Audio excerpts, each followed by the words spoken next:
Good day mga tol, panibagong araw, panibagong vlog mga tol. Ngayong araw wala tayong biyahe sa Lalamove mga tol.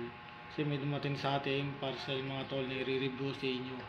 Para may gagamitin tayong pang mic. Kasi wala tayong mic mga tol, ito yung ginagamit nating mic pag gagamit tayo ng mga voice over mga tol.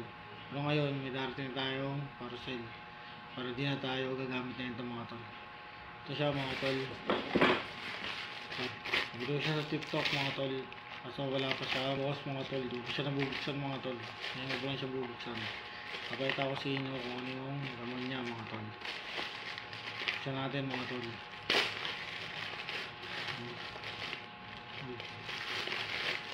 Yun nga mga tol. Ito yung laman niya. Ano mga tol. K9 Type C. Ayan mga tol. K9 Type C. Hindi ko lang alam mga tol kung nakikita ninyo mga tol ha. K9 Type C mga tol. Magkarami mga tol. Ayan mga tol.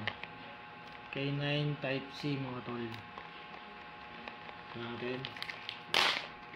Tignan natin naman mga tol kung quality ba. Ayan mga tol.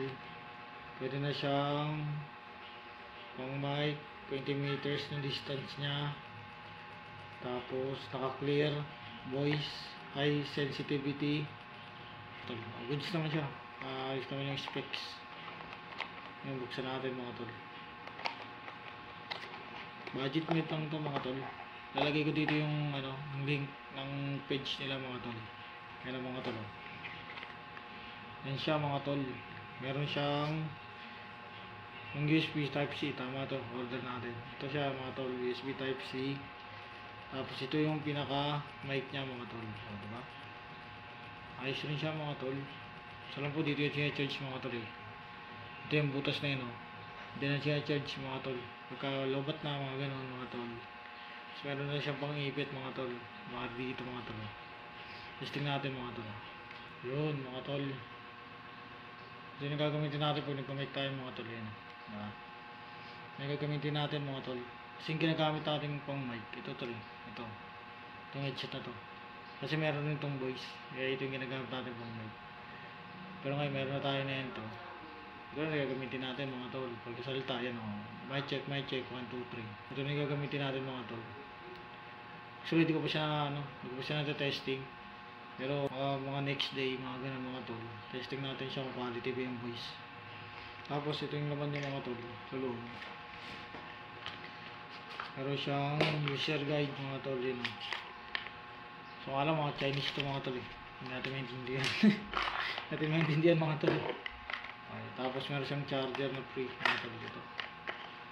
Ano? USB port. Type C pala mga tol. USB Type C. And yun lang mga tol. Wala tayong biyahe ngayon. Pero so next siguro gagawa na tayo ng video ulit about kay Lalamove. At ang iba pa nating vlog mga tol, dapat rin kailangan mo para kumuha ng booking, mga ganun mga tol. Tuturo ko rin yan mga tol. Ano yung mga diskarte. Pagka may na yung booking, sa isang lugar, lalo na dito sa Bulacan. Kasi ano tayo, pag mabaya tayo, Bulacan area lang tayo mga tol. Bira lang ako lumalayo mga tol. Bulacan lang talagang gusto kong area. Yun mga tol. Good siya mga tol. Don't forget and like and share mga tol sa susunod natin vlog. This is Jom Nation mga tol, and peace out.